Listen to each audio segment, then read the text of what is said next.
Welcome everybody, and today I want to do a revamping of the last guide I made because that was like a week ago, and since then I have learned so much more about this game. There's so much stuff I left out, stuff I learned from you guys, so without further ado, let's hop into it. Now the first tip I have is going to be immediately play the tutorial once you get this game. There's a lot of stuff that it'll cover that I'm just not going to go over in this video. This is going to be more of a tips, a guide through the actual game, not how to play the game. So make sure you play that if you have any questions. Now the second tip is going to be very important, so keep this in mind. The game does not autosave. Anytime you get something good or you progress to a point where you're like, all right, I think I need to save, go back to your bunker and save the game. Now during this bomb phase, go ahead and grab one weapon per person if you're playing co-op, or just one weapon for yourself. Melee weapons are not that good later on, so you're not going to want to focus on them. For this part right here, you want to at least find some sort of like worker's outfit or some sort of outfit to put on. That's going to be your main helper. And then obviously some food, some water, stuff like that. But do not overdo it on melee weapons. Tip number 4 is going to be if you run out of space in your inventory during this phase, you can actually bring items over to where you would stand and they will then teleport into your bunker safe and sound. Tip number 5 is as soon as you're done and land back in your bunker, go ahead and begin dropping items in assorted piles. This will just make it easier to store later on. Tip number 6 is before you even enter the world, go ahead and pick up the garbage and put it in the incinerator. We can't burn it yet, but it'll be useful for later game. Now once you have everything sorted, all of that ready, you can begin your expedition. Now when you get to the door, don't worry about the bottom option. That's going to be the shop. We use that a ton later on. That's where we're going to trade stuff for the big bucks. Now as soon as you get outside your bunker, go ahead and press Q to pull out your compass. I'm going to circle on screen here which direction your base will be in every single time. So if you ever get lost, just pull out the compass, make sure the arrow is pointing in this direction, follow it that way, and then if you hit a wall, just go in either direction of the wall. You'll eventually find it. It's not that hard. Tip number 8 is going to be if you find an axe while out on an expedition, immediately replace whatever melee weapon you're using. The axe is going to be 10 times better in pretty much every way. Later game, you're not even really going to be using melee weapons besides the axe because of its ability to break wood. So if you find one, go ahead and pick it up. Tip number 9 is going to be make sure you watch out for these things. First is going to be a car battery, cables, wooden wind turbine, gasoline, and finally a sledgehammer. Now the car battery, cables, and wind turbine we're going to use to create electricity inside our base. Relying on gasoline is not good. It's not a good resource, so you really want to switch to electricity as soon as possible.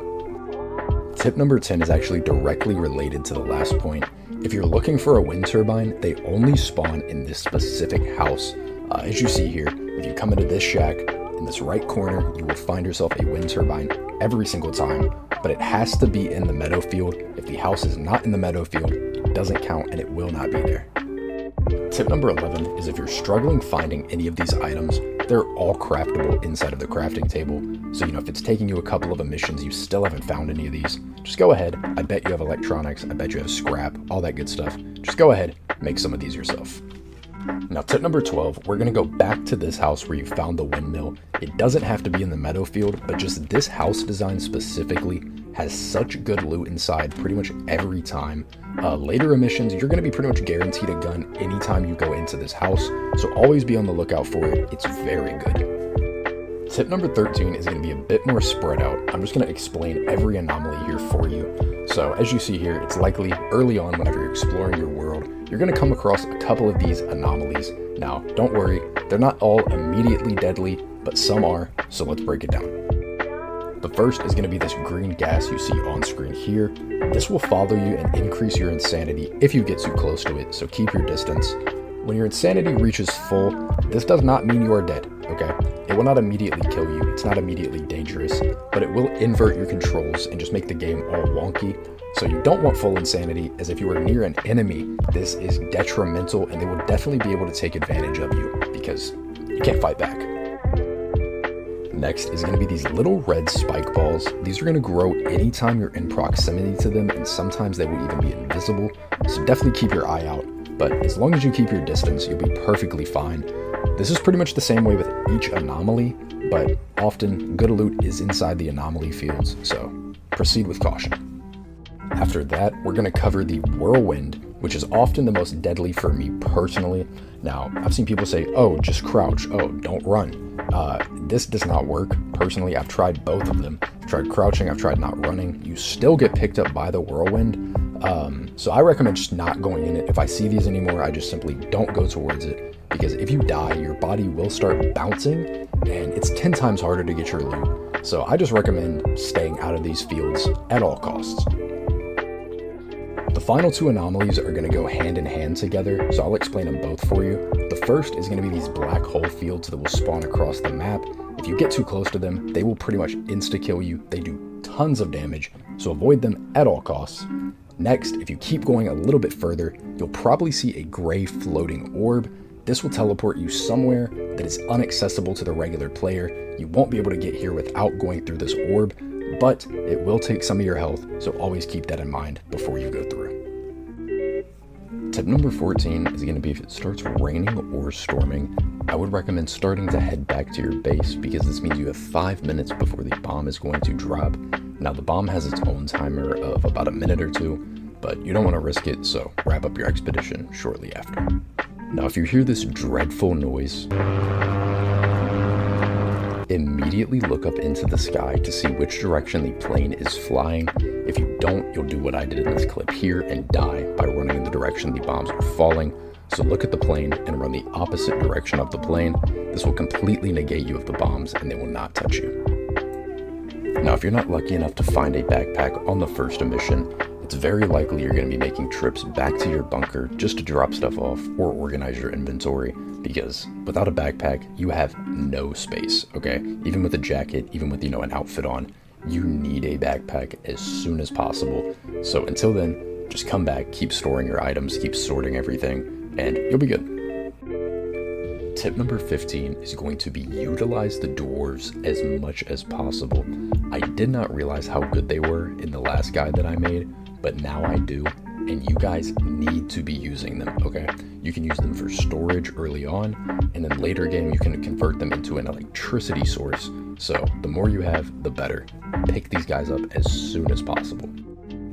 So after your first or second expedition, you are ready to enter the shop. You should, have a couple of light bulbs, armor plates, copper wire, some stuff like that.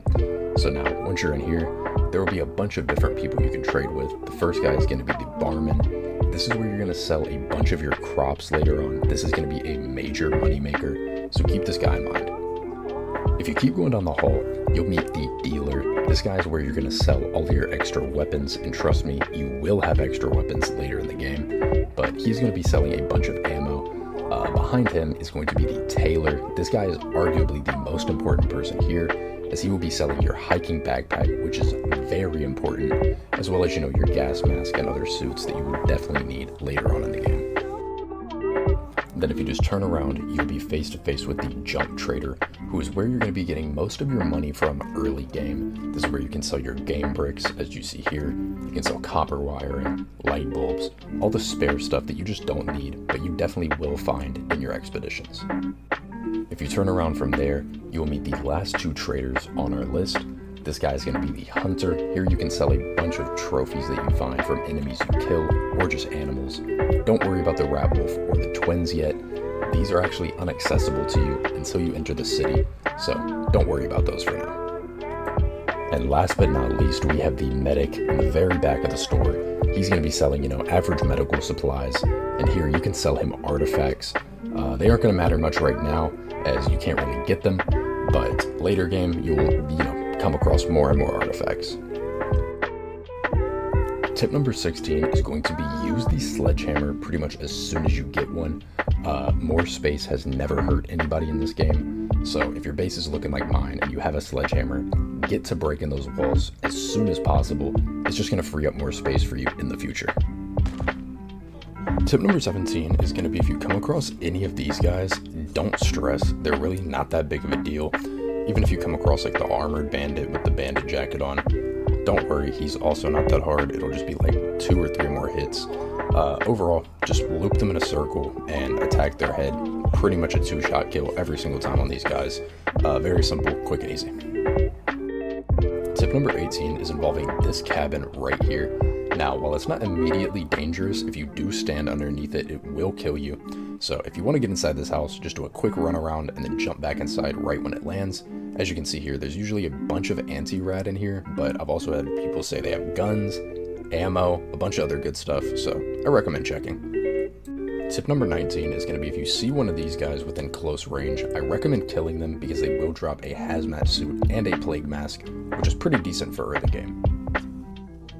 At this point, you really just want to keep playing the game, keep progressing, just keep finding stuff. The game's just going to be pretty much the same for the first 10 or so missions. It's going to allow you to gather loot, pick some stuff up, set up your base, all that good stuff. So continue upgrading, continue setting all your stuff up, and I will catch you at mission 10.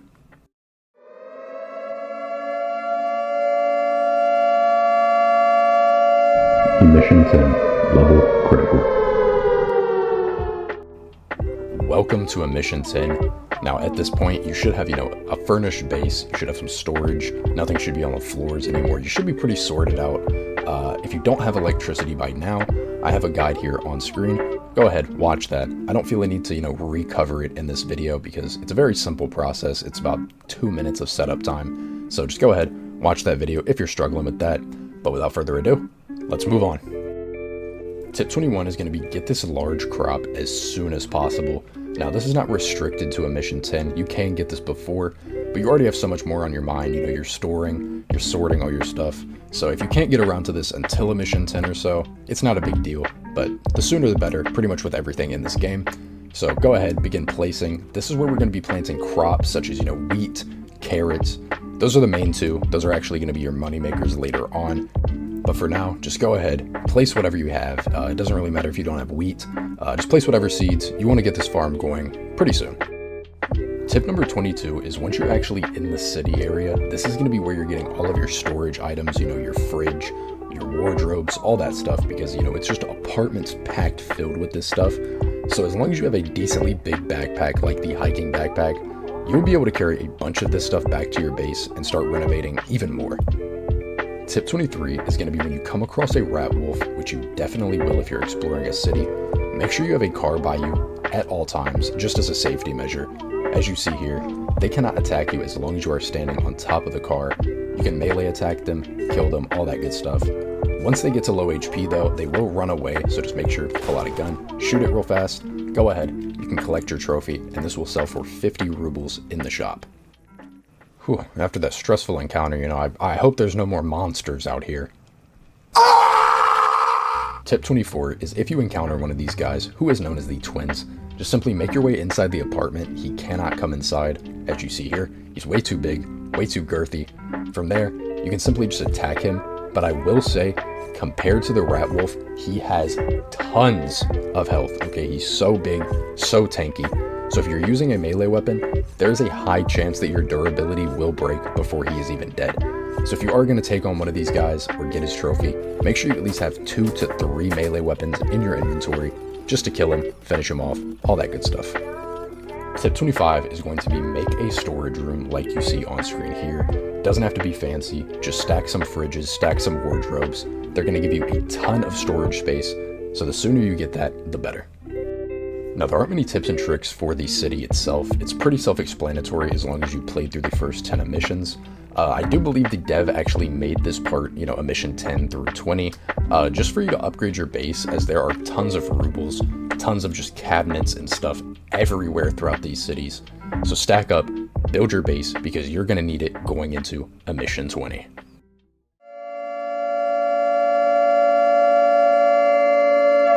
Mission 20, imminent threat. Going into a mission 20 is a whole new ballgame. As you see on screen, you will be thrown into a bunker. This is not your bunker, this is a separate bunker. Completely freaky bunker, freaked out bunker, alright? But the first tip I have for this, tip 26, is going to be grab all of these spare military boxes that the game just provides for you right here in the entrance. These are excellent for storage, okay? And as you see, you get a ton of them. So I immediately recommend bringing those back and adding them to your storage. Tip 27 is going to be when inside of the bunker, you need to have glow sticks with you at all times. not only is it dark as hell inside of this bunker, but you're going to be able to drop these and leave a little path for yourself to follow later, as this bunker is ever expanding. It is massive, okay? There are tons of rooms, tons of hallways, so just drop these along your path so you never get lost. Tip 28 is going to be, when exploring this room specifically, be very careful, because it's just 5 seconds in here and my radiation is already pretty much at half, which that's insane because I'm wearing a military gas mask and a hazmat suit. The military gas mask is specifically found inside the bunker itself, so I'm using bunker materials against the bunker and still getting this much radiation. So if you have anything less, be very cautious when going through this room because you will die extremely fast. Tip 29, I want to cover your equipment really fast because by the time you're on emission 20, your equipment should look somewhat like mine does. You should have a hazmat suit, a large backpack, a military gas mask, and a vest. Now, I don't think a lot of people know what the vest actually does or that it's equipable, so you can actually put it in this right slot right here and it will give you more space, more damage resistance. It's overall just great, so I definitely recommend adding that into your slots. A hazmat suit, as always, you're going to need this. The military gas mask, like I said, and the large backpack will both be found inside the bunker, so go ahead, start exploring. For my 30th and final tip, I want to explain to you guys the monsters that you're going to find inside the bunker. Now, I would like to say I have not made my way all the way to like the very end of the bunker. I don't know if there is an end, but I've only encountered 2 monsters so far. If there are more, I plan on making a full in-depth monster guide sometime soon, so obviously stay tuned for that. But for now, the first monster we have is going to be this creepy, crawly looking spider. He's just, nasty looking dude. Next, we have the Pale Man, and neither of these guys are going to be doing tons of damage to you. Neither do they have tons of health, which is kind of a contrast to the city where, you know, the twins and the Rat Wolf both had pretty high health and pretty high damage, but there were much less of them in the city. You'll notice in the bunker, there are tons of these pale dudes walking around, tons of these little spider dudes. So what they lack in damage, they make up for in numbers, so just keep that in mind. Now that is all I have for you guys in today's video. Hopefully you did enjoy. I know that last guide I made was a bit lackluster, kind of filled with some nonsense, so I tried to cut everything out and condense it nice and easy for you guys in this video. If you enjoyed, a like is always appreciated. If you are new, subscribe. As always, you don't have to, but it is appreciated, and I will see you guys in the next one.